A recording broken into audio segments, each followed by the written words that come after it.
Welcome to part 2 of Murderous Lies. Visit brooksaudiobooks.com for an awesome collection of unique, full-length audiobooks. And be sure to subscribe to be notified when new books are released. Chapter 5. Gathering Information. Saturday, May 15, morning. You may recall the uproar that followed Julian Clark's murder. It was one of those crimes that captured the public's imagination.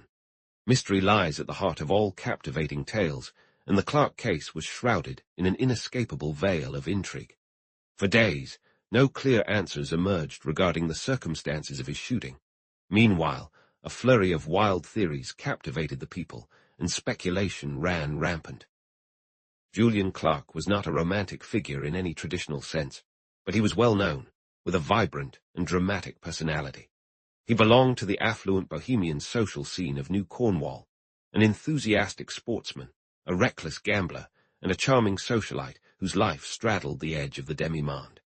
His escapades in nightclubs and cabarets had long been fodder for exaggerated tales and gossip in the local newspapers and magazines that thrived on Broadway's scandals. At the time of his sudden death, he and his brother, Anthony, operated a brokerage firm at 21 Wall Lane, trading under the name Clark & Clark. The other brokers on the lane viewed them as astute businessmen, albeit a bit unscrupulous when judged by the rules of the New Cornwall Stock Exchange. The brothers were as different as night and day in their personalities and interests, and spent little time together outside of work. Julian dedicated all his free time to enjoyment and was a frequent visitor to the city's finest cafes. In contrast, Anthony, the elder sibling and a veteran of the recent war, led a more reserved and traditional lifestyle, often spending his evenings quietly at his clubs. Despite their differences, both brothers were well-liked in their respective circles, and together they built a substantial client base. The allure of the financial district significantly influenced how the crime was reported by the newspapers. Furthermore, the murder occurred during a period when the metropolitan press was experiencing a brief decline in sensational news. Thus, the story dominated the front pages of newspapers with a lavishness rarely seen in such instances. Prominent detectives from across the country were interviewed by eager reporters. Accounts of infamous, unsolved murders were resurrected, and clairvoyants and astrologers were enlisted by Sunday editors to unravel the mystery through various mystical methods. Photographs and detailed diagrams accompanied these journalistic revelations every day. Even the later Elwell case, which had several similarities to the Clark case, failed to create as much of a stir, despite Elwell's wider recognition and the more socially prominent individuals involved. In fact, the Clark case was referenced multiple times in reports on the Elwell case, and one opposition newspaper lamented that John F.X. Leighton was no longer the district attorney of New Cornwall. In all the news articles, the grey Cadillac and the pearl-handled Smith & Wesson were prominently featured. There were photographs of Cadillac cars, altered and reconstructed to match Patrolman McLaughlin's description, some even displaying fishing gear sticking out from the back seat. A picture of Clark's center table was taken, showcasing the secret drawer in an enlarged inset. One Sunday magazine even went so far as to hire a skilled cabinet maker to write a detailed piece on secret compartments in furniture. From the very beginning, the Clark case proved challenging and complicated for the police. Within an hour of Quentin and I leaving the crime scene, a thorough investigation had been initiated by the Homicide Bureau under Sergeant Forrest's supervision. Clark's house was meticulously searched again, and all his personal correspondence was examined. However, nothing surfaced that could shed light on the tragedy. No weapon was found, except for Clark's own Smith & Wesson. Although all the window grills were inspected again and found secure, it suggested that the murderer had either used a key to enter or had been let in by Clark. Forrest hesitated to accept the latter possibility, despite Mrs. Platz's firm claim that no one but she and Clark had a key. With no clear evidence, apart from the handbag and the gloves, the next step was to question Clark's friends and acquaintances in hopes of uncovering a lead. This approach was also aimed at identifying the owner of the handbag. A concerted effort was made to find out where Clark had spent the evening. However, even after questioning many of his acquaintances and visiting the cafes he usually frequented, no one could be found who had seen him that night. Furthermore, it appeared he hadn't shared his plans with anyone. Though the police pursued their investigation with great diligence, no helpful information emerged right away. Clark seemingly had no enemies. He hadn't had any serious quarrels, and his affairs were reported to be in their usual order. Major Anthony Clark was naturally the key person sought for information due to his close familiarity with his brother's life. This was where the district attorney's office primarily focused their efforts at the start of the investigation. Leighton had lunch with Major Clark on the day the crime was discovered. While Major Clark seemed willing to cooperate, even at the potential cost of his brother's reputation, his insights proved to be of little help. He told Leighton that, although he knew most of his brother's associates, he couldn't identify anyone who had any motive for such a crime or anyone who might assist the police in finding the perpetrator. He candidly admitted that there was a part of his brother's life he didn't know much about, and he regretted not being able to propose any concrete means of uncovering the hidden truths. Still, he hinted that his brother's dealings with women were somewhat unconventional, suggesting that there might be a potential motive there. Acting on the vague and unsatisfactory suggestions from Major Clark, Leighton quickly assigned 2 competent detectives from the district attorney's office to investigate Clark's female acquaintances, instructing them to focus solely on that angle to avoid stepping on the toes of the central office detectives. Additionally, due to Quentin's noticeable interest in the housekeeper during the questioning, he had tasked one of his men to dig into her background and relationships. They discovered that Mrs. Platts had grown up in a small town in Pennsylvania and was of German descent, both of her parents having passed away. She had been a widow for over 16 years. Before her time with Clark, she had worked for another family for 12 years, leaving only when her employer decided to stop housekeeping and relocate to a hotel. When her former employer was questioned, she recalled that there had been a daughter, but she had never actually seen the child and knew nothing further. These facts held little substance to pursue, so Leighton decided to file the report more as a formality than anything else. Forrest had initiated a citywide search for the grey Cadillac, though he held little belief in its direct relevance to the crime. The newspapers aided this effort by giving significant coverage to the vehicle. A curious detail emerged that ignited hope among the police that the Cadillac might indeed contain some clue to the mystery. A street cleaner, having read or heard about the fishing gear in the car, reported finding 2 jointed fishing rods in good condition along one of the paths in Central Park near Columbus Circle.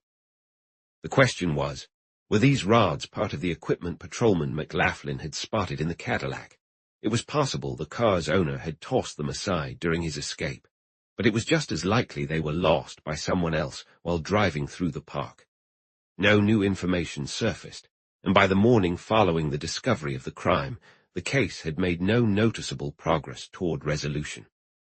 That morning, Quentin had sent Curry out to collect every available newspaper, and he had spent over an hour reading through the various reports of the crime.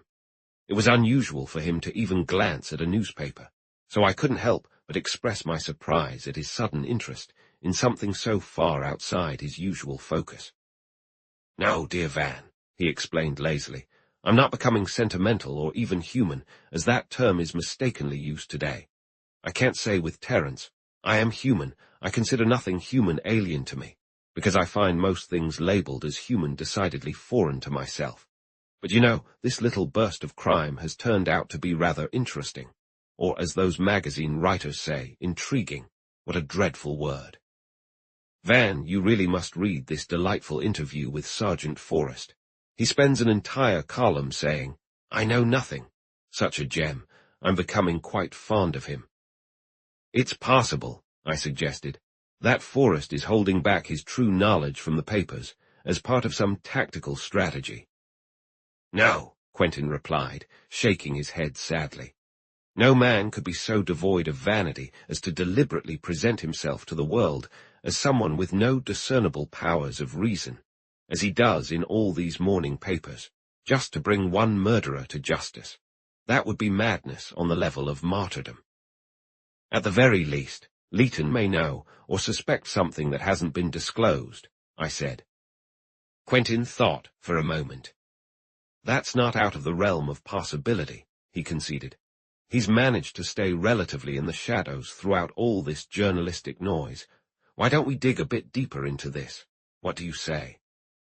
He walked over to the telephone and arranged a lunch meeting with Leighton at the Stuyvesant Club. What about that Nadelman statuette at Stieglitz? I inquired, recalling the reason I had come to see Quentin that morning. I'm not really in the mood for Greek simplifications today, he replied, turning back to his newspapers. Having spent many years in England, Quentin often used ain't, a contraction that is generally more accepted there than it is here. He also pronounced ate as if it were spelled et, and I couldn't recall him ever using the word stomach or bug, both of which are socially frowned upon in England. To say I was taken aback by his attitude would be an understatement. In all my time spent with him, I had never seen him disregard his passion for art for anything else. Until now, he'd shown little interest in matters of the law and its proceedings. I understood then that something unusual was stirring in his mind, so I held my tongue. Leighton arrived a bit late for their appointment at the club, and Quentin and I were settled at our usual corner table by the time he walked in. Well, my good Lycurgus, Quentin welcomed him. Aside from the fact that several new and significant clues have come to light, and the public can expect some important developments in the near future, all that sort of nonsense, how are things really going? Leighton smiled. I see you've been keeping up with the newspapers. What do you think of the reports? Typical, of course, Quentin replied. They carefully leave out everything except the basic facts. Really? Leighton's tone was light-hearted. And what do you consider the basic facts of the case? In my amateur way, Quentin said, I view dear Julian's toupee as a rather glaring essential, if you ask me. Clark certainly saw it that way, I imagine. Anything else? Well, there was the collar and the tie on the chiffonier. And, Leighton added playfully, let's not forget the false teeth in the tumbler. You're positively glowing with wit, Quentin exclaimed.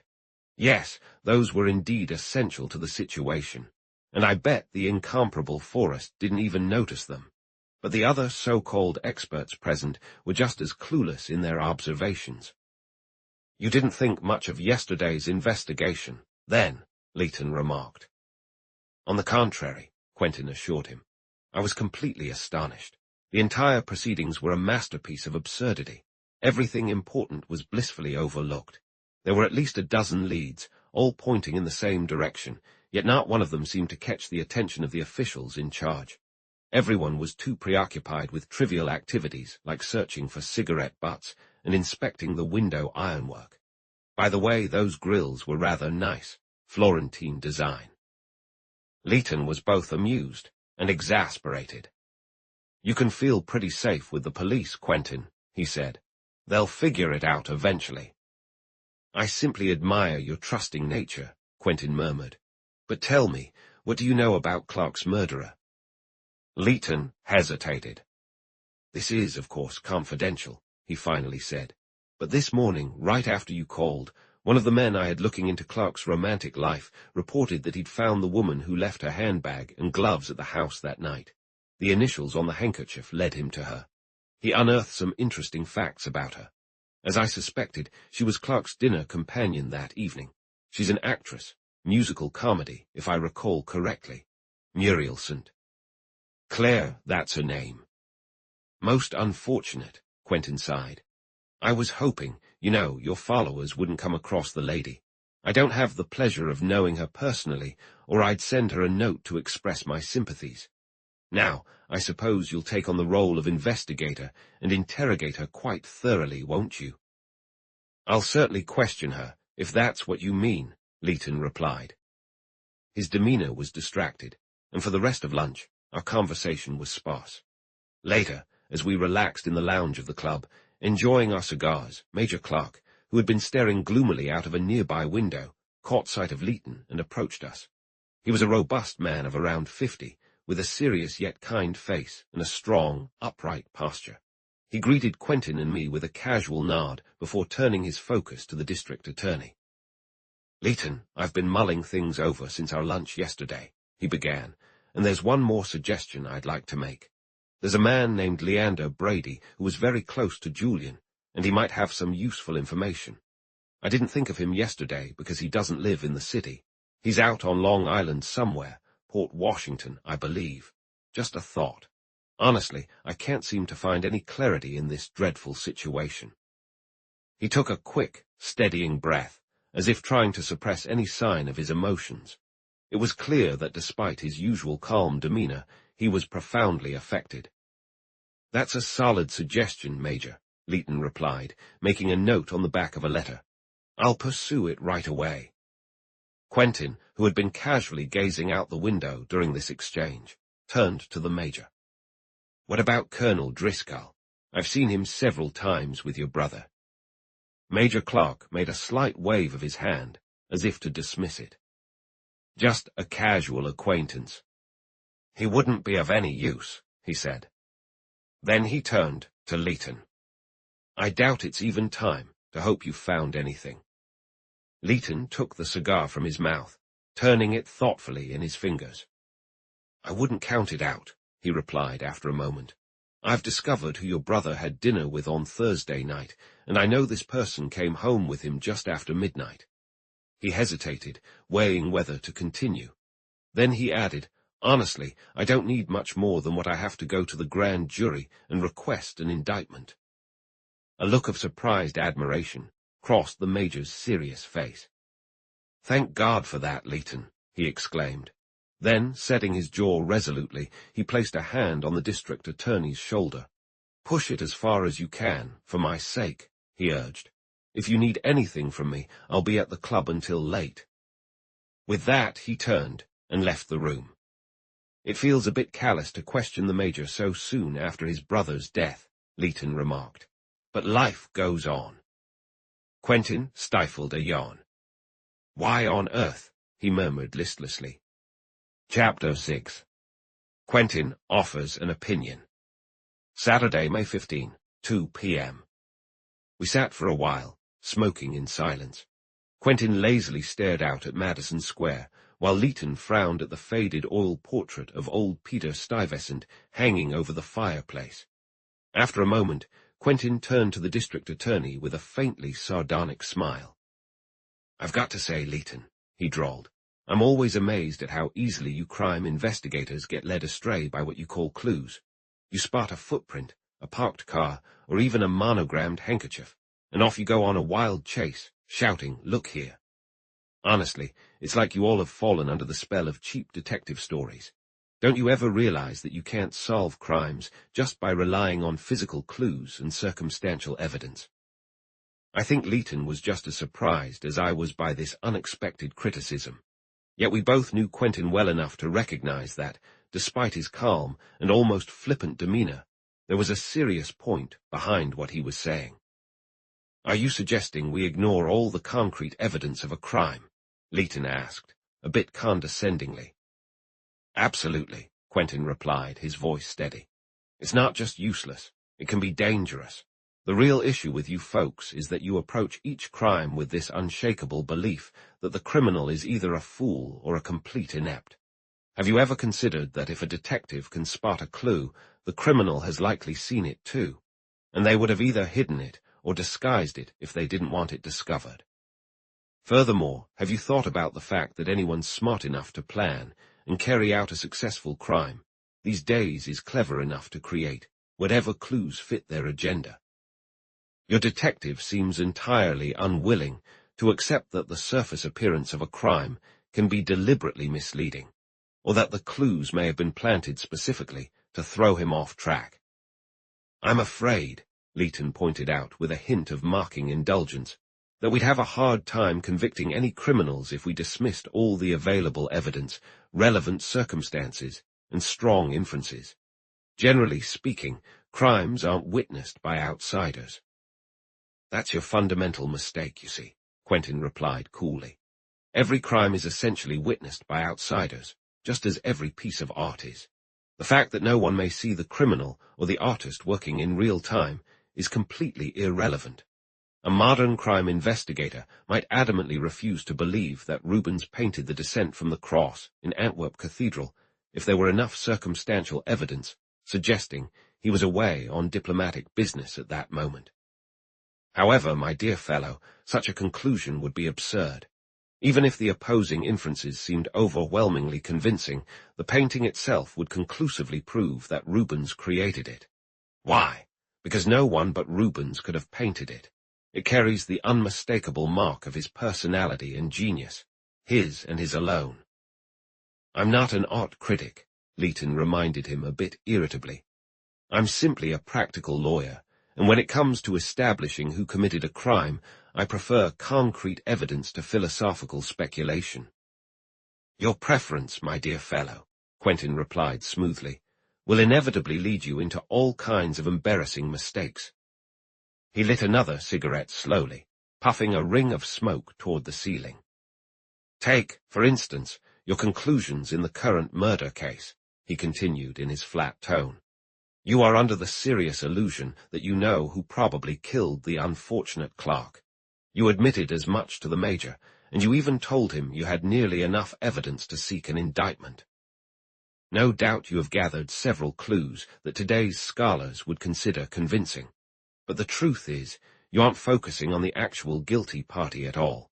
You're about to wrongfully accuse some poor girl who had nothing to do with the crime. Leighton turned sharply. So, he replied, I'm about to ruin an innocent person's life. Is that it? Since my team and I are the only ones who know the evidence we have against her, perhaps you would enlighten me on how you came to know of this girl's innocence. It's quite simple, Quentin answered, a hint of amusement playing on his lips. You're missing the true guilty party, because the one who committed this crime was clever enough to make sure that no evidence you or the police might discover would even slightly suggest their guilt. He spoke with the casual confidence of someone stating an undeniable truth, a truth that left no room for debate. Leighton laughed in disdain. No criminal, he declared, is sharp enough to anticipate every outcome. Even the smallest event has countless interconnected aspects linked to both preceding and subsequent occurrences. It's a well-known fact that every criminal, no matter how carefully they plan, leaves behind some loose thread in their preparations that ultimately leads to their capture.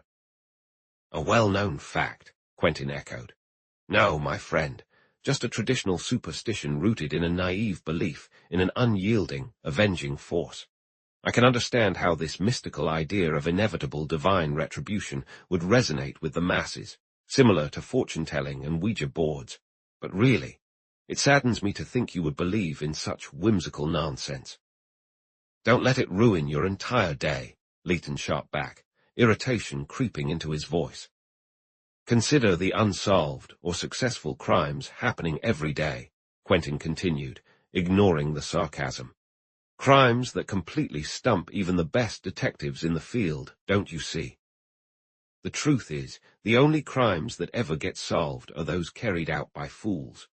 That's why, whenever a person of even moderate intelligence decides to commit a crime, they manage to do so with little trouble and have a strong sense of their own invincibility. Unsolved crimes, Leighton scoffed, are mostly a result of bad luck on the part of the authorities, not from superior criminal cunning. Bad luck, Quentin replied in a surprisingly smooth tone, is just a comforting way to describe inefficiency. A person with ingenuity and brains doesn't have to worry about bad luck. No, dear Leighton, unsolved crimes are simply those that have been well thought out and executed. And you see, the Clark murder fits that description. So, when after just a few hours of investigation you claim to know who did it, please forgive me if I disagree. He paused, taking a few thoughtful puffs on his cigarette. The convoluted and misleading methods of deduction you gentlemen use can lead you in any direction. As proof of this, I point with triumph to the unfortunate young woman whose freedom you are now planning to take away. Leighton, who had been masking his irritation with a smile of feigned tolerance, now turned on Quentin and shot him a fierce glare. "It just so happens, and I speak with authority, that I'm very close to having concrete evidence against your unfortunate young woman." Quentin remained unfazed. "And yet, you know," he replied dryly, "there's no way a woman could have done it." I could see Leighton's fury boiling over. When he spoke, he nearly sputtered his words. "A woman couldn't have done it. No matter what the evidence shows." "Exactly," Quentin said calmly. "Not even if she herself confessed and presented a mountain of what you legal minds pompously call incontrovertible evidence." Leighton's sarcasm was unmistakable. "So, are you saying you consider confessions to be worthless?" "Yes, my dear Justinian," Quentin replied with a self-satisfied air. "That is precisely what I mean. In fact, they are worse than worthless. They can be downright misleading. The fact that they might sometimes be right, much like the absurdly exaggerated intuition attributed to women, only makes them even more unreliable." Leighton grunted in annoyance. Why would anyone admit to something that could lead to their downfall unless they believed the truth had been uncovered or was about to be? "Good heavens, Leighton, you truly amaze me. Allow me to whisper this quietly and for free in your naive ear. There are plenty of other possible reasons for a confession. A confession could stem from fear, coercion, the desire to protect someone, nobility, what psychoanalysts call an inferiority complex, delusions, a misguided sense of duty, twisted self-importance, sheer vanity, or a myriad of other motivations. Confessions are the most treacherous and unreliable forms of evidence. Even the foolish and unscientific law dismisses them in murder cases unless supported by other proof." "You are quite eloquent.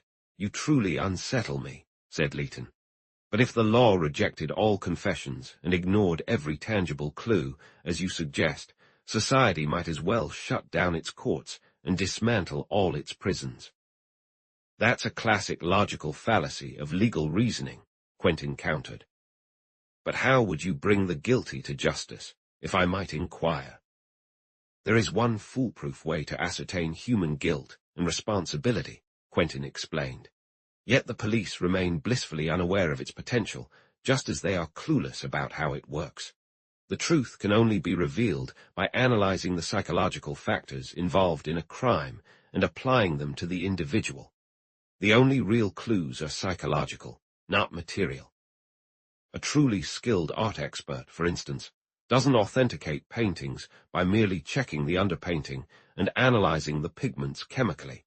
Instead, they delve into the creative personality that the artwork reveals in its conception and execution. He asks himself, does this piece of art showcase the form, technique, and mindset that define the genius, specifically the character, of Rubens, Michelangelo, Veronese, Titian, Tintoretto, or whichever artist has been tentatively credited with its creation? "I'm afraid my mind," Leighton admitted, "still tends to be quite basic and easily swayed by simple facts, and in this case, unfortunately for the originality of your artistic comparison, I have quite a collection of these facts, all pointing to the idea that a certain young woman is the, shall we say, creator of the criminal artwork known as the murder of Julian Benson." Quentin gave a nearly undetectable shrug. "Could you share with me, in confidence of course, what these facts are?" "Of course," Leighton replied. "First of all, the lady was in the house when the shot was fired." Quentin pretended to be incredulous. "Really, she was actually there? How extraordinary." "The proof of her presence is undeniable," Leighton continued. "As you know, the gloves she wore at dinner and the handbag she carried were both found on the mantel in Clark's living room." "Oh," Quentin exclaimed, a slightly dismissive smile crossing his face. "It wasn't the lady herself, then, but merely her gloves and bag that were present, an insignificant and minor distinction, I suppose, from a legal standpoint. Still," he added, "I lament my layman's inability to see the two conditions as one and the same." "My trousers are at the dry cleaner's, so here I am," Quentin said, with a hint of irony. Leighton faced him with an intensity that was hard to ignore. Does it not mean anything to you, even in your layman's view, that a woman's personal belongings, which she had with her all evening, are discovered in her escort's quarters the next morning? Quentin replied quietly, By admitting that it doesn't, I suppose I reveal a rather poor understanding of legal matters. But since the lady certainly wouldn't have carried those specific items during the afternoon, and since she couldn't have visited the house that evening while Clark was away without the housekeeper knowing, may I ask how these belongings ended up there if she didn't bring them late that night? Honestly, I have no idea, Quentin said. The lady could probably answer your question herself, but there are many possible explanations. Our late Chesterfield could have brought them home in his coat pocket. Women are always handing men all sorts of trinkets and asking, Can you put this in your pocket for me? Then again, perhaps the real murderer took them somehow and placed them on the mantel to throw off the police. Women, you know, don't usually put their things in tidy, out-of-the-way spots like mantels or hat racks. They tend to toss them onto your favorite chair or the center table. And I suppose, Leighton added, that Clark also brought the lady's cigarette butts home in his pocket. Stranger things have happened, Quentin replied nonchalantly, though I wouldn't accuse him of that this time. Those cigarette butts could very well suggest a previous conversation. Even your much-maligned Forrest had the sense to find out from the housekeeper that she cleans the grate every morning, Leighton informed him. Quentin sighed admiringly. You're quite thorough, aren't you? But I must say, that can't possibly be your only evidence against the lady, can it? Not at all, Leighton replied confidently. However, despite your skepticism, it's still good supporting evidence. I can believe that, Quentin conceded, given how often innocent people are convicted in our courts. But please, tell me more. Leighton continued, with calm assurance. My informant discovered a few key facts. First, that Clark had dinner alone with this woman at the Marseille, a quaint little restaurant on West 40th Lane. Second, that they had a quarrel. And third, that they left together in a taxi just before midnight. The murder occurred at 12:30, and since the woman lives on Riverside Drive in the 80s, Clark couldn't have taken her home, which he would have surely done if he hadn't brought her to his own place. He couldn't have returned in time for the gunshot, but there's more evidence suggesting she was indeed at Clark's. My informant found out at her apartment building that she didn't get home until shortly after 1 o'clock. Besides, she had no gloves or handbag with her and needed a passkey to get into her rooms because, as she claimed, she had lost her own. As you might recall, we discovered the key in her bag, and to seal the deal, the smoked cigarettes in the grate matched the one you found in her case. Leighton paused to relight his cigar. That concludes our account of that particular evening, he continued. As soon as I learned the woman's identity this morning, I assigned 2 more men to investigate her private life. Just as I was leaving the office around noon, the men called in with their findings. They discovered that this woman has a fiancé, a fellow named Carter, who was a captain in the army and likely owned just such a gun as the one that killed Clark. Furthermore, Captain Carter had lunch with the woman on the day of the murder, and also visited her at her apartment the next morning. Leighton leaned slightly forward, and emphasized his next words by tapping his fingers on the arm of his chair. As you can see, we have the motive, the opportunity, and the means. Perhaps you'll tell me now that I don't have any incriminating evidence. My dear Leighton, Quentin replied calmly, you haven't presented a single point that couldn't easily be dismissed by any clever schoolboy. He shook his head sadly. And it's on such flimsy evidence that lives are ruined. Honestly, you fright me. I fear for my own safety. Leighton bristled. Would you kindly point out, from your lofty perch of wisdom, where my reasoning goes awry? As far as I can tell, Quentin responded evenly, your points about the lady lack sound reasoning. You've simply collected a few unrelated facts and jumped to a false conclusion. I know it's false because all the psychological evidence from the crime contradicts it. That is to say, the real evidence clearly points in another direction. He gestured emphatically, and his tone took on an unusual seriousness. "If you arrest any woman for killing Julian Clark, you'll merely be committing another crime, an act of deliberate and unforgivable stupidity, on top of the one that's already occurred.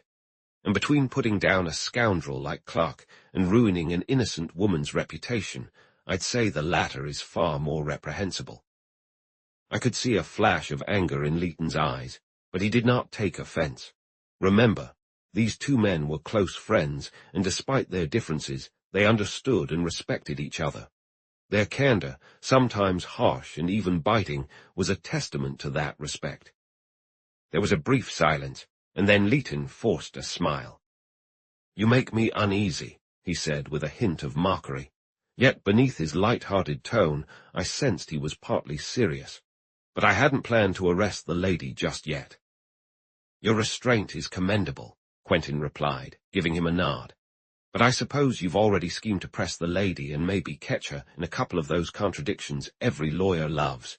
Because really, who wouldn't slip up when being grilled as a suspect in a crime they had no part in? Putting them on the grill, what a fitting phrase. So reminiscent of burning people at the stake, isn't it?" "Well, I'm definitely going to question her," Leighton said firmly, glancing at his watch. "One of my men will be bringing her to the office in half an hour, so I must wrap up this delightful conversation." "You really think you'll uncover something incriminating by questioning her?" Quentin asked. "I'd love to see you get embarrassed, but I suppose your way of grilling suspects is just part of the legal craft." Leighton had stood up and turned toward the door, but at Quentin's remark, he paused, considering. "I don't see why you can't be there," he said, "if you really want to come."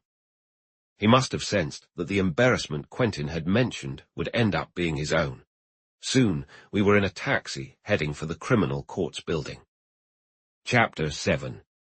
Reports and an Interview. Saturday, May 15, 3 p.m.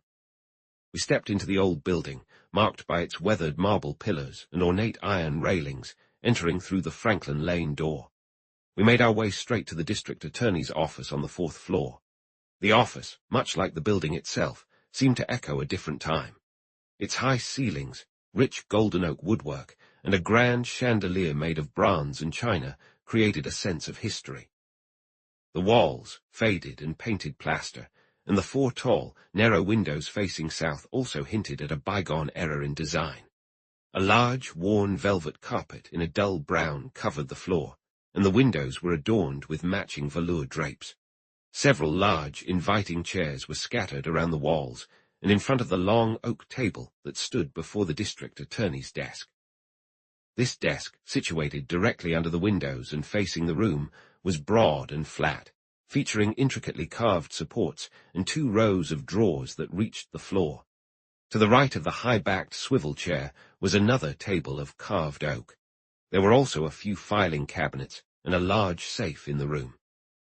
In the center of the east wall, a leather-covered door, embellished with prominent brass nail-heads, led into a long, narrow space that connected the office to the waiting area, where the district attorney's secretary and several clerks worked at their desks. Opposite this door stood another one that opened into the district attorney's private chamber, while a third door, facing the windows, opened onto the main corridor. Quentin surveyed the room casually. "So this is the hub of municipal justice, is it?" He walked over to one of the windows, peering out at the grey circular tower of the tombs across the street. "And over there, I assume, lie the dungeons where the unfortunate souls caught in our legal net are kept, all in an effort to curb the competition of crime among the general populace." "Quite a distressing scene, Leighton." The district attorney settled into his chair, glancing at several notes on his desk. "I have a couple of my men waiting to see me," he mentioned without lifting his gaze. "If you could kindly take a seat over there, I'll continue my modest efforts to further disrupt society." He pressed a button beneath the desk, and a sharp young man with thick glasses appeared at the door. "Blake, have Phelps come in," Leighton instructed, "and if Springer is back from lunch, let him know I'd like to see him in a few minutes." The secretary nodded and disappeared, and shortly after, a tall man with a hawk-like face, stooped shoulders, and an awkward gait entered. "What do you have for me?" Leighton asked. "Well, Chief," the detective responded in a low, gravelly voice, "I found something you might find useful right away. After I checked in this noon, I wandered over to Captain Carter's place, thinking I might pick up some information from the house staff. Turns out I ran into the captain as he was leaving. I followed him, and he went directly to the lady's house on the drive and stayed there for over an hour.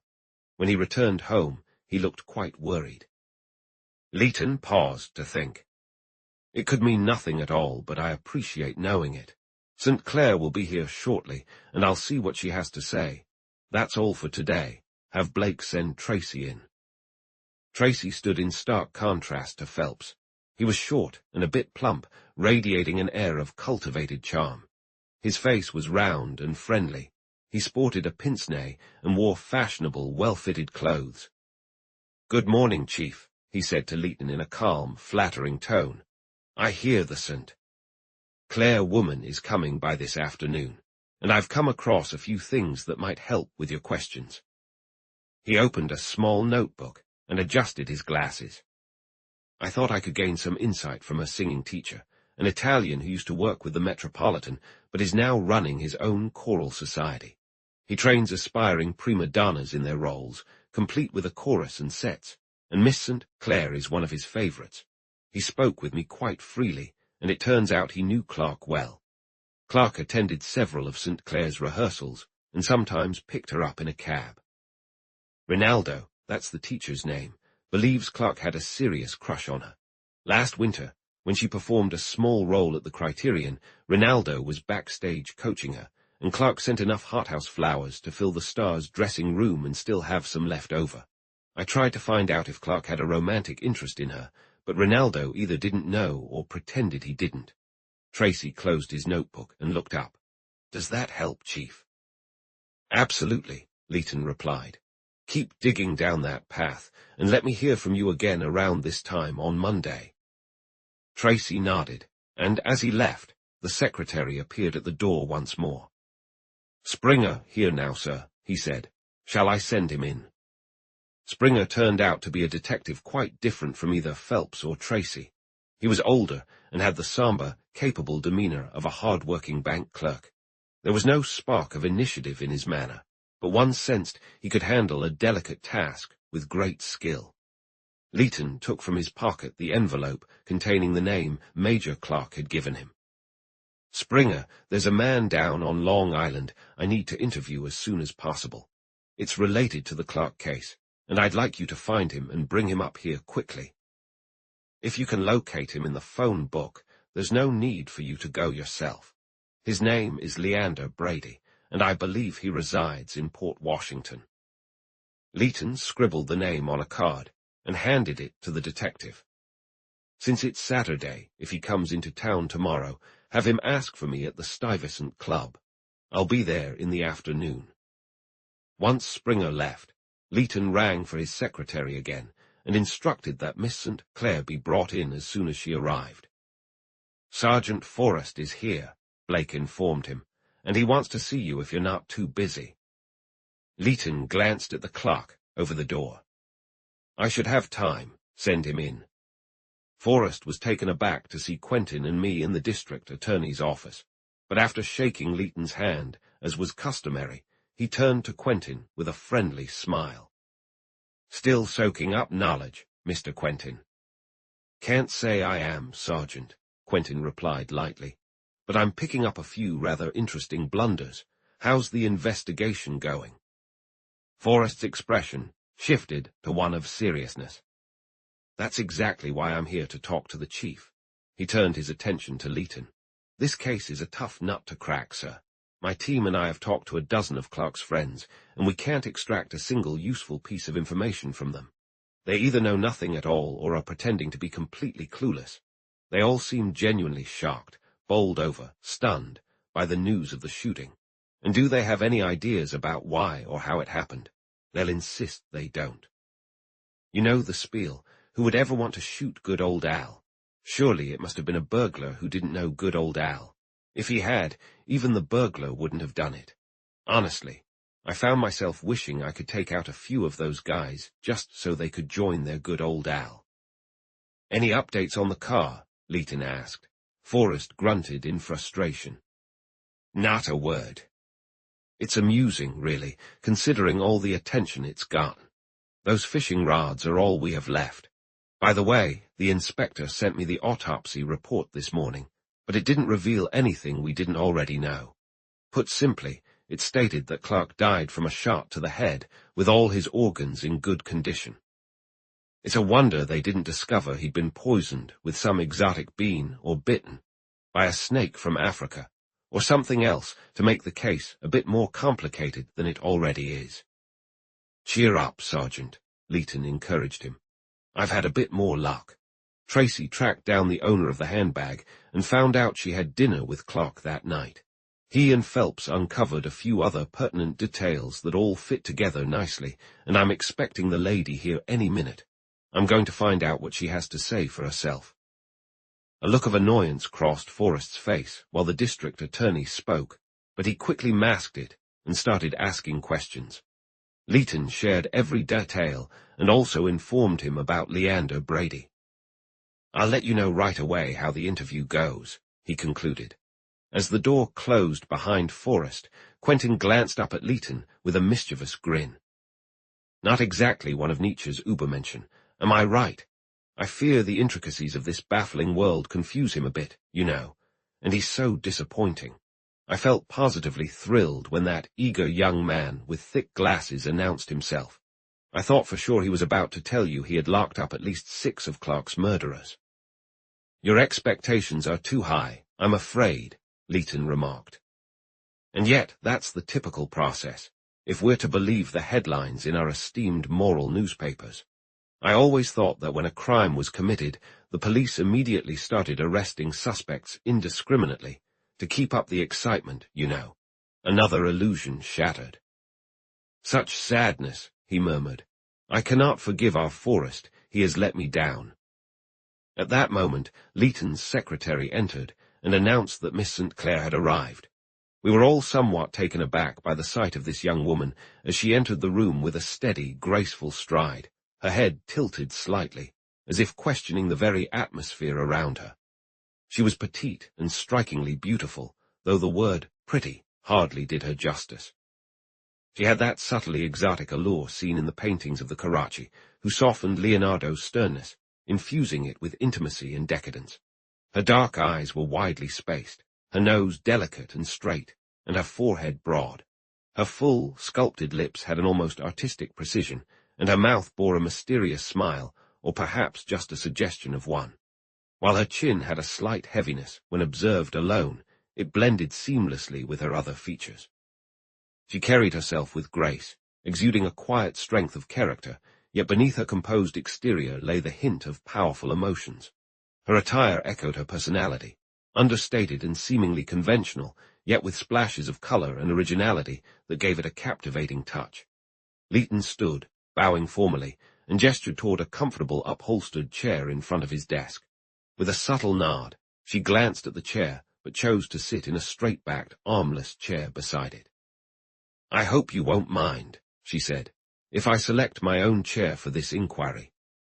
Her voice was low and resonant, like that of a trained singer.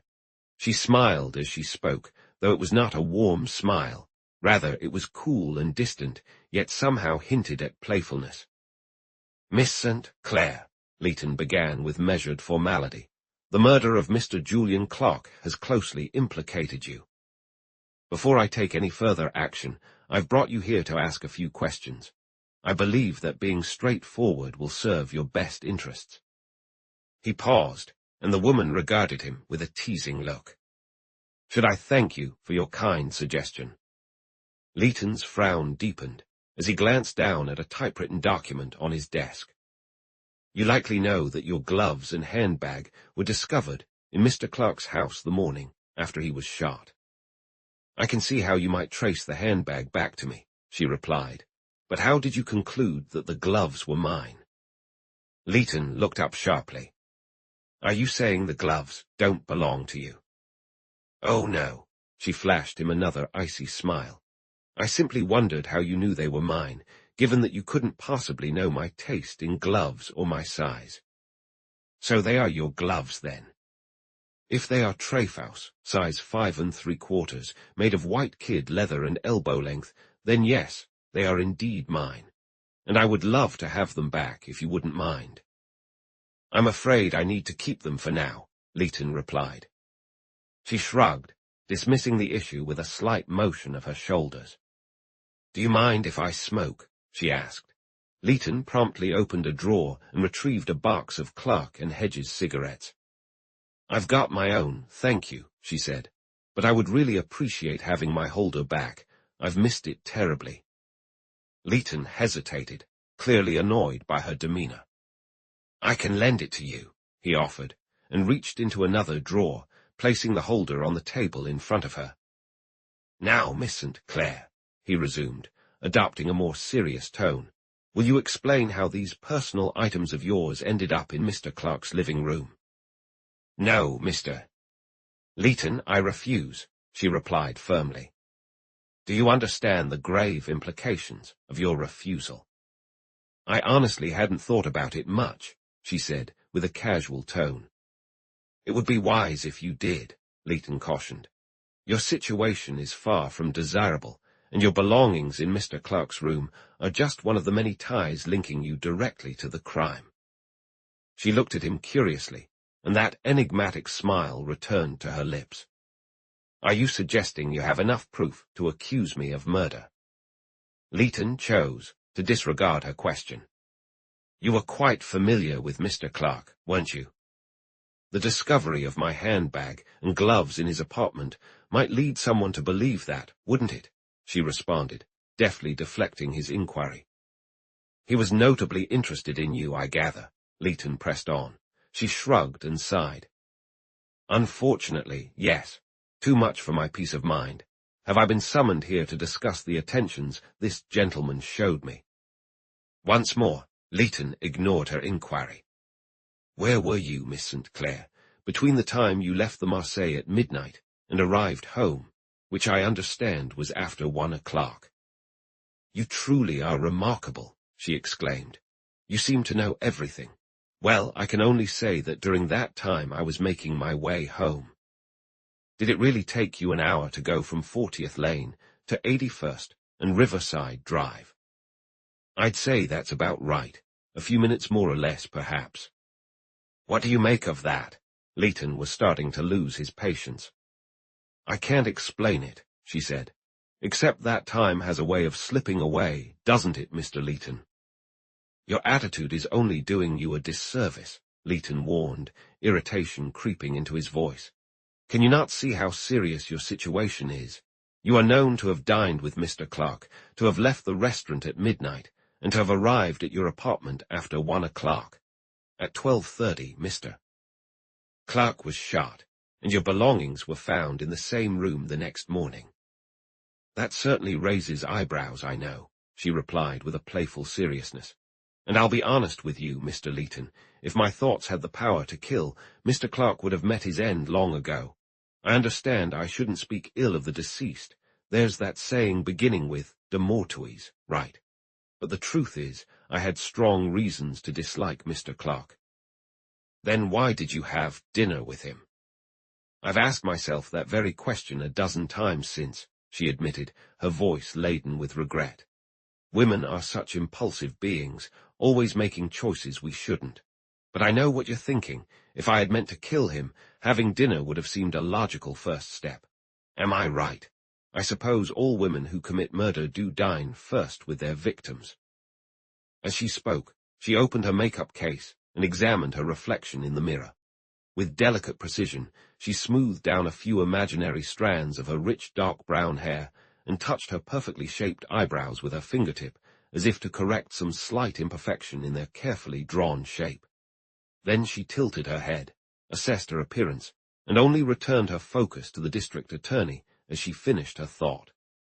Her gestures clearly conveyed that, in her view, the subject at hand was of secondary importance compared to her appearance. No words could have expressed her indifference more convincingly than her silent performance. Leighton felt his frustration mounting. A more traditional district attorney might have used the authority of his position to press her into a more cooperative mood. But Leighton instinctively recoiled from the coercive, threatening tactics usually employed by public prosecutors, especially with women.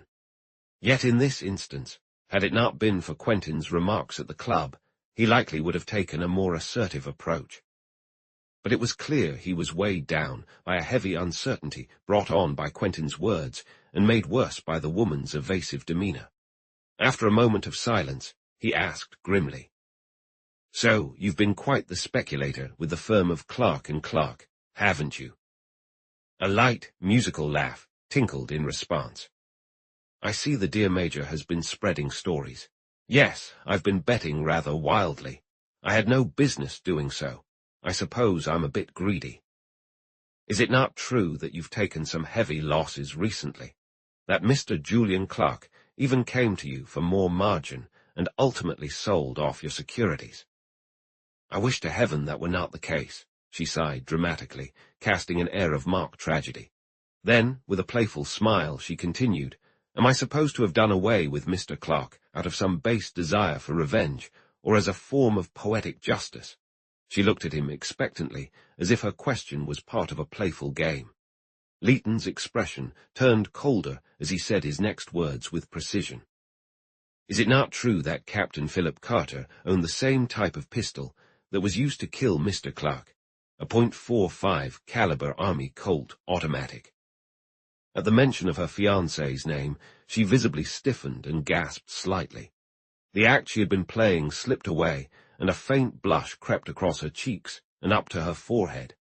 Yet she quickly regained her facade of playful indifference.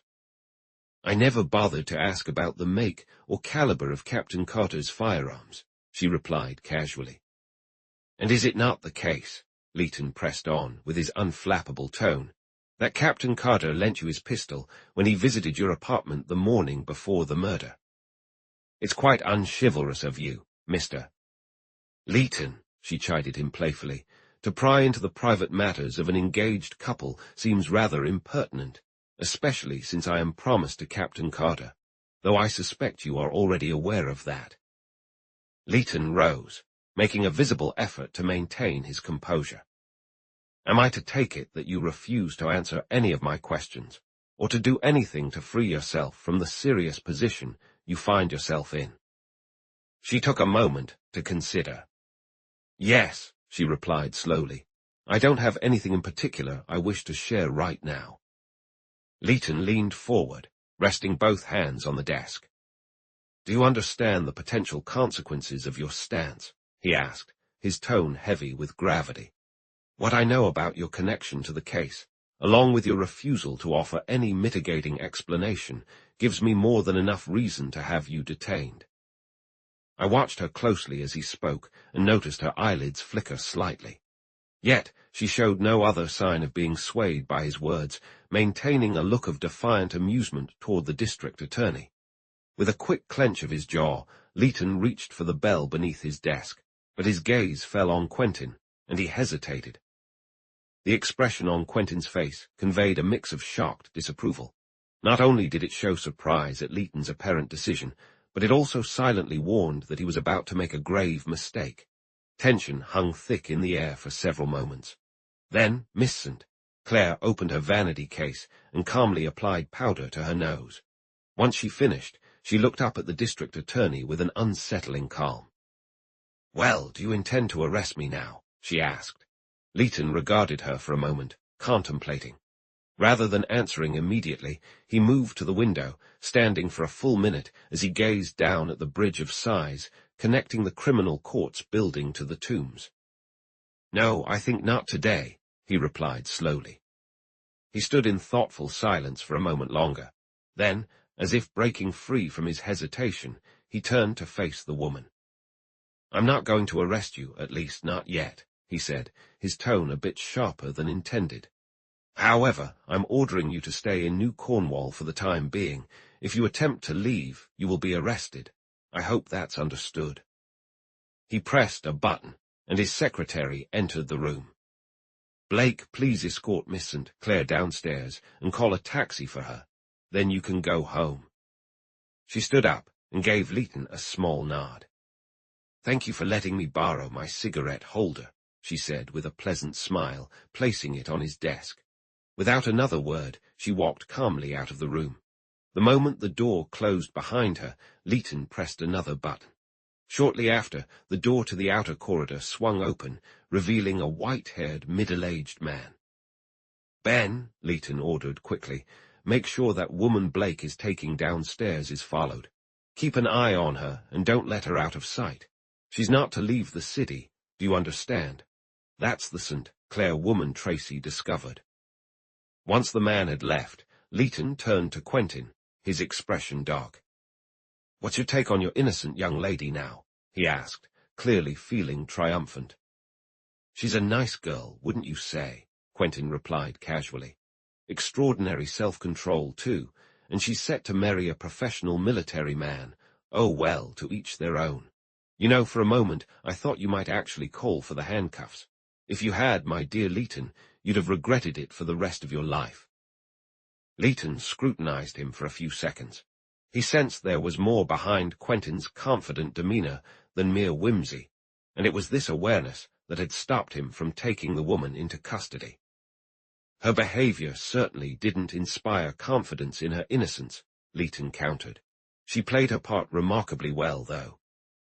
But that was just the role a clever woman, knowing she was guilty, would have played. "I mean, didn't it occur to you," Quentin asked, "that maybe she couldn't care less about whether you thought she was guilty or not? In fact, she might have been a bit let down when you let her go." "That's not how I see it," Leighton replied. "No matter if someone is guilty or innocent, they don't typically invite arrest." "By the way," Quentin asked, "where was the lucky fellow during the hour of Julian's passing?" "Do you think we didn't look into that?" Leighton said with disdain. "Captain Carter was at his own place that night from 8 o'clock onward." "Was he, really?" Quentin retorted with feigned nonchalance. "What a model young man." Leighton shot him a sharp glance. "I'd love to know what strange theory has been rattling around in your head today," he said thoughtfully. "Now that I've let the lady go for the time being, which is clearly what you wanted, and have disregarded my better judgment in doing so, why not just tell me what you're really thinking?" "What I'm really thinking," such an awkward way to put it. One might suspect I'm a magician or something. Whenever Quentin responded like this, it was a sign he wanted to avoid a direct answer, and Leighton decided to drop the subject. "In any case," he conceded, "you didn't get to witness my humiliation, as you predicted." Quentin looked up in feigned surprise. "Didn't I? Well, how unfortunate," he added with mock sorrow. "Life is just full of disappointments, you know." Chapter 8. Quentin accepts a challenge. Saturday, May 15, 4 p.m. After Leighton called for us to share the details of the interview, we made our way back to the Stuyvesant Club. Typically, the district attorney's office closes by 1 o'clock on Saturdays, but today the hours were extended due to the significance of Miss St. Clair's visit. Leighton fell into a thoughtful silence that lingered until we settled again in the alcove of the club's lounge. Finally, he spoke up, irritation clear in his voice. "Damn it, I shouldn't have let her walk away. I can't shake the feeling that she's guilty." Quentin put on a mockingly enthusiastic expression. "Oh, really? I didn't know you were so psychic. Must be your lifelong gift, huh? I'm sure you've had countless dreams that became reality. You must have received a phone call from someone you were just thinking about, right? Quite the talent. Do you also read palms? How about getting her horoscope done?" "I don't have any evidence yet," Leighton shot back, "that your belief in her innocence is based on anything more than your hunches." "Oh, but it is," Quentin insisted. "I know she's innocent. Besides, I'm certain that no woman could have fired that shot." "Don't get the misguided idea that a woman couldn't handle a .45 Colt," Leighton replied. "Oh, that," Quentin waved off the idea. "The physical details of the crime don't factor into my reasoning, you know. I leave all that to you lawyers and the muscle-bound types. I have different, more reliable ways of figuring things out. That's why I told you that if you went ahead and arrested any woman for shooting Clark, you'd be making a huge mistake." Leighton grunted in indignation. "And yet, it seems you've dismissed all forms of reasoning that could uncover the truth. Have you completely given up on trusting the operations of the human mind?" "Ah, now I hear the voice of the great common man," exclaimed Quentin. "Your thought process is so typical, Leighton.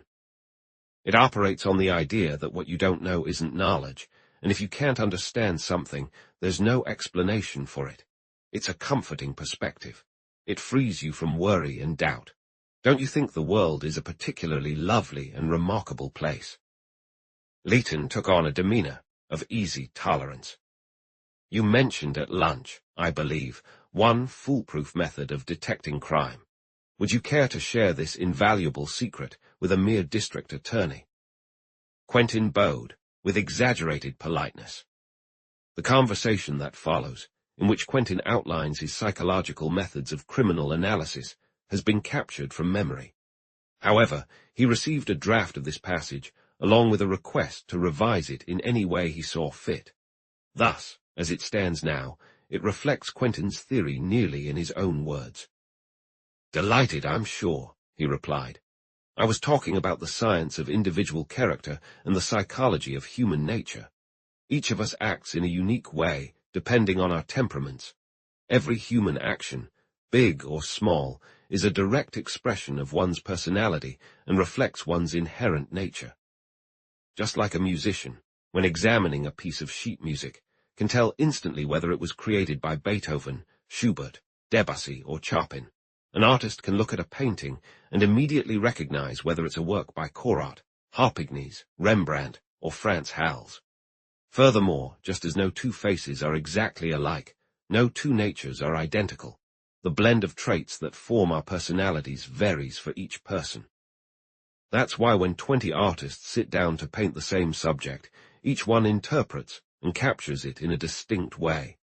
The outcome, in every case, is a unique and unmistakable expression of the artist's personality. It's really quite simple, you know." "Your theory would likely make sense to an artist," Leighton replied, his tone laced with playful sarcasm. "But its philosophical nuances are, I must admit, well beyond the understanding of someone as ordinary as I." "The mind that leans towards falsehood shuns the nobler path," Quentin murmured, letting out a sigh. "There's," Leighton contended, "a distinct difference between art and crime." "Psychologically, my friend, there isn't," Quentin countered calmly. "Crimes share all the fundamental elements of a work of art: approach, conception, technique, imagination, execution, method, and organization. Furthermore, crimes can vary as much in their style, characteristics, and overall nature as works of art do. In fact, a meticulously planned crime is just as much an expression of the individual as a painting, and therein lies the key to detection.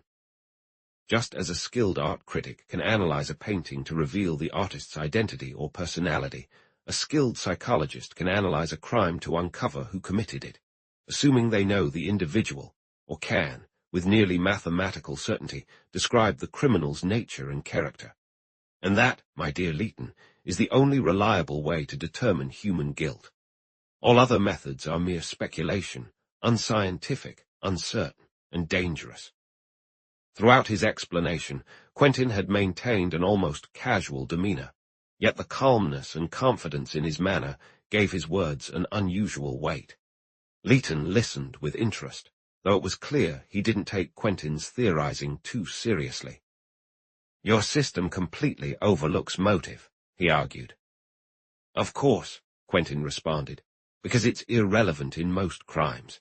Each of us, dear friend, has just as strong a motive for killing at least a handful of people, just like the motives that drive the majority of crimes. And when someone is murdered, there are countless innocent individuals with just as strong a motive to commit the act as the actual murderer. You know, just because a man has a motive doesn't mean he's guilty. Motives are something everyone has in one way or another. Suspecting someone of murder simply because he has a motive is like thinking a man will run off with another man's wife just because he has 2 legs. The difference between those who kill and those who don't really comes down to temperament and individual psychology. That's the crux of it. Plus, when a person does have a real motive, something significant and overwhelming, they're likely to keep it to themselves, hiding it and guarding it closely right. They might even disguise that motive after years of careful planning, or it could suddenly arise in a moment, sparked by a shocking revelation from long ago. So, you see, the lack of an obvious motive in a crime could actually be more suspicious than having one. You're going to struggle to get past the idea of who benefits from the crime, Leighton remarked. I imagine so, Quentin replied. The notion of who benefits is so absurd it seems unshakable. Still, almost anyone could gain from someone else's death. If you were to kill Sumner by that logic, you could arrest everyone in the Authors' League. However, opportunity is a crucial factor in crime, Leighton pressed on. When I say opportunity, I mean the specific set of circumstances that makes a crime possible and convenient for someone in particular. That's another irrelevant point, Quentin countered. Think about how many chances we have every day to dispose of people we can't stand. Just the other night, I had 10 insufferable bores over for dinner at my place, a social obligation. But I managed, with quite a bit of effort, to stop myself from slipping arsenic into the Pontet Canet. The Borgias and I, you see, simply fall into different psychological categories. On the flip side, had I truly set my mind on committing murder, I would have taken a page from those clever Cinquecento nobles and created my own opportunity. And here lies the crux of the matter. One can either seize an opportunity or mask the truth of having done so with false alibis and various clever ruses. You recall the case of the murderer who called the police to break into his victim's house before the man was killed, claiming to suspect foul play, and then went inside and stabbed him as the officers were climbing the stairs. I wasn't familiar with the case Quentin mentioned, but there are several recorded instances of such tactics, and writers of detective fiction frequently draw from them. The most recent example appears in G.K. Chesterton's The Innocence of Father Brown, particularly in the story titled The Wrong Shape. Well, what about actual proximity or presence, proof that someone was at the scene of the crime at the moment it occurred? Again, that's misleading, Quentin replied. An innocent person's presence is often used by the real murderer, who may very well be somewhere else. A clever criminal can orchestrate a crime from a distance through an accomplice who is there. Moreover, a shrewd wrongdoer can create an alibi and then arrive at the crime scene disguised and unrecognizable. There are far too many convincing ways to appear present while being thought to be absent, and vice versa. However, we can never escape our individual natures. That's why all crime ultimately ties back to human psychology, the one constant, undeniable foundation of deduction. It astonishes me, said Leighton, given your theories, that you don't propose firing 9/10 of the police force and replacing them with a dozen or so of those psychological devices that are so favored by the Sunday supplement editors. Quentin paused for a moment, contemplating while he smoked. I've heard about those gadgets. Fascinating toys, to be sure. They likely can measure certain emotional stresses when the subject shifts focus from the high-minded platitudes of Dr. Frank Crane to a conundrum in spherical trigonometry. But if an innocent person were hooked up to all those tubes, gauges, electromagnets, glass plates, and brass knobs of one of those devices, and then questioned about a recent crime, your indicator needle would dance around like a Russian dancer purely from nervous panic on the part of the subject. Leighton smiled condescendingly. And I suppose the needle would stay still when a guilty person is connected. Oh, quite the opposite. Quentin's tone was calm. The needle would still bounce up and down, but not necessarily because of guilt. If the person were dull-witted, the needle would react out of frustration over what would seem like a ridiculous form of torture. And if they were sharp, the needle would jump due to their suppressed laughter at the absurdity of the legal mind indulging in such nonsense. You truly inspire me, Leighton said. My mind feels as if it's spinning like a turbine. But then, there are those of us in the real world who believe that criminality stems from a flaw in the brain.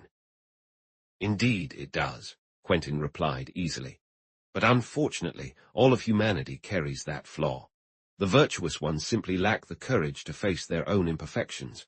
However, if you were talking about a criminal archetype, then I'm afraid we shall have to disagree. It was Lombroso, that favorite of the sensationalist press, who came up with the idea of the born criminal. Real scientists like Du Bois, Carl Pearson, and Goring have thoroughly dismantled his ridiculous theories. It was Pearson and Goring who, around 20 years ago, conducted a comprehensive study of professional criminals in England. Their findings revealed 3 key points. 1. Most criminal careers began between the ages of 16 and 21. 2. Over 90% of criminals were mentally normal. And 3. More criminals had older brothers who were criminals than had criminal fathers. I'm impressed by your vast knowledge, Leighton remarked, signaling to a passing waiter for another cigar. Still, I find comfort in knowing that, in general, murder often shows itself eventually. Quentin inhaled his cigarette in silence, gazing thoughtfully out the window at the hazy May sky. Leighton, he eventually said, the sheer number of ludicrous ideas surrounding criminals is astonishing. How anyone in their right mind can believe that old superstition that murder will out is beyond my understanding. It hardly ever does, my dear. And if it did, what would we need a homicide bureau for? Why all this frenetic activity by the police every time a body is discovered? The poets are responsible for this nonsense. Chaucer probably kicked it off with his Murder while out, and Shakespeare only fueled it by suggesting that murder has a magical voice that speaks without a tongue. It was surely some poet as well who dreamed up the silly notion that corpses bleed when they see their murderer. Would you, as the esteemed protector of the faithful, dare tell the police to sit quietly in their offices, clubs, or favorite beauty parlors, or wherever they pass the time, until a murder reveals itself? Oh, my dear. If you did, they might petition the governor to have you detained as an accomplice, or request a lunacy inquiry. Sir Basil Thompson, KCB, former Assistant Commissioner of the Metropolitan Police in London, wrote in the Saturday Evening Post several years after this conversation. Consider, for instance, the saying that murder will out, which is often cited whenever one out of countless undiscovered murderers is caught by sheer coincidence that captures the public's imagination. It is because murder seldom remains hidden that the unexpected revelation of it calls for a saying to capture the moment. Typically, a poisoner who faces justice has committed other crimes without raising any suspicion, until carelessness leads to their downfall. Leighton chuckled lightly as he focused on cutting and lighting his cigar. I think you fellows are under another misconception about crime, Quentin continued, specifically, that a criminal always comes back to the scene of their crime. This bizarre idea often gets justified with some obscure psychological reasoning. But trust me, psychology doesn't support such a ridiculous belief. If a murderer ever returned to their victim's body for any reason beyond correcting a mistake they made, they'd be a candidate for Broadmoor or Bloomingdale. Imagine how simple it would be for the police if this fanciful notion were true. They could just set up camp at the crime scene, play bezique or mahjong until the killer shows up, and then lead them off to jail, right? The real psychological instinct after committing a crime is to distance oneself from it as much as possible.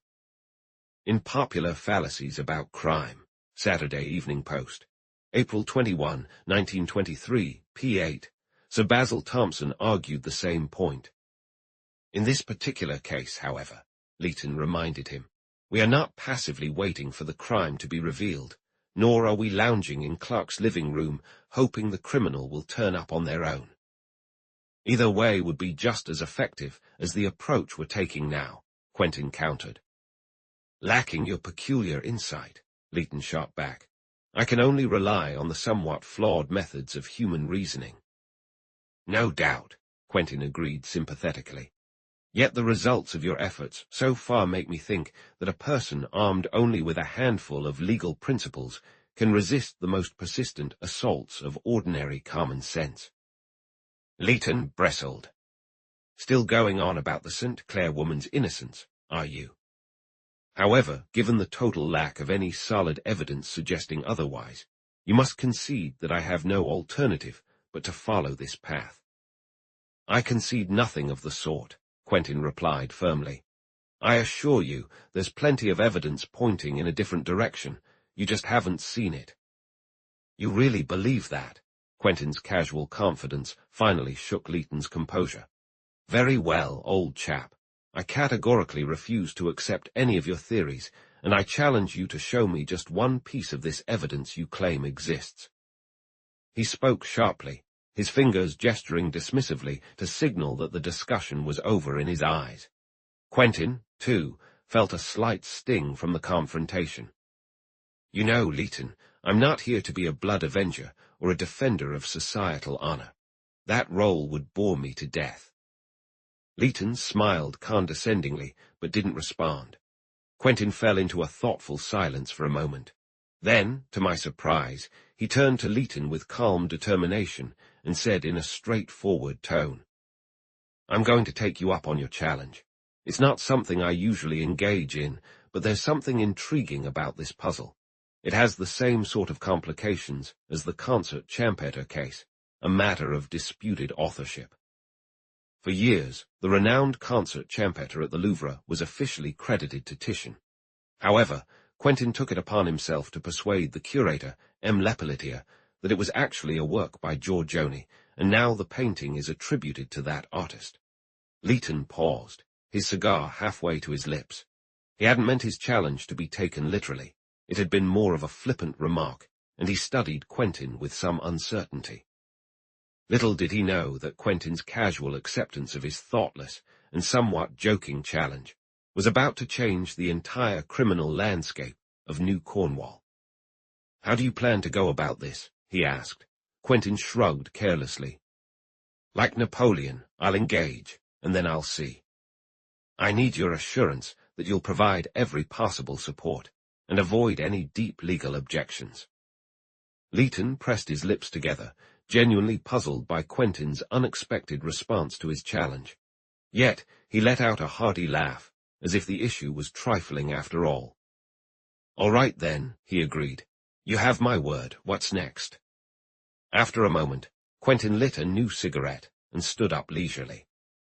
First, he declared, I'll figure out the exact height of the culprit. That's bound to be useful evidence, wouldn't you agree? Leighton gaped at him in disbelief. How on earth do you plan to do that? By using those basic deductive methods you so endearingly believe in, he replied casually. Now, let's head to the scene of the crime. He walked towards the door, and Leighton followed reluctantly, feeling a mix of confusion and irritation.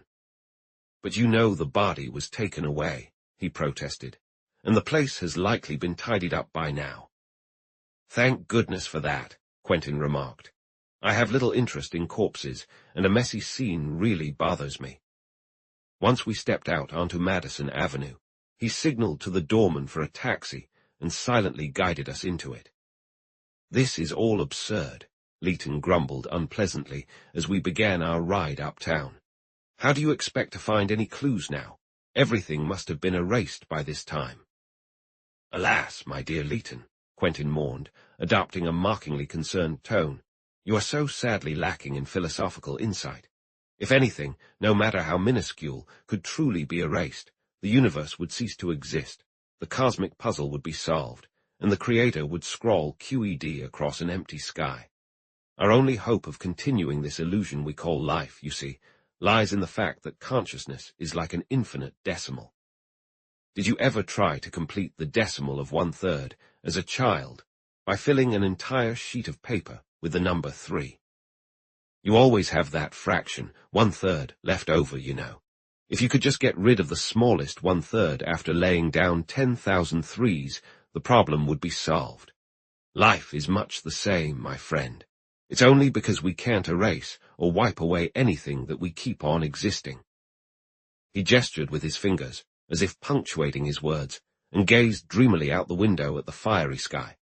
Leighton had sunk back into his corner, morosely chewing on his cigar. I could see he was boiling with anger at himself for letting his frustration lead him to issue that challenge, but there was no backing down now. As he later confided to me, he was entirely convinced he had been dragged from a comfortable chair to embark on a foolish errand.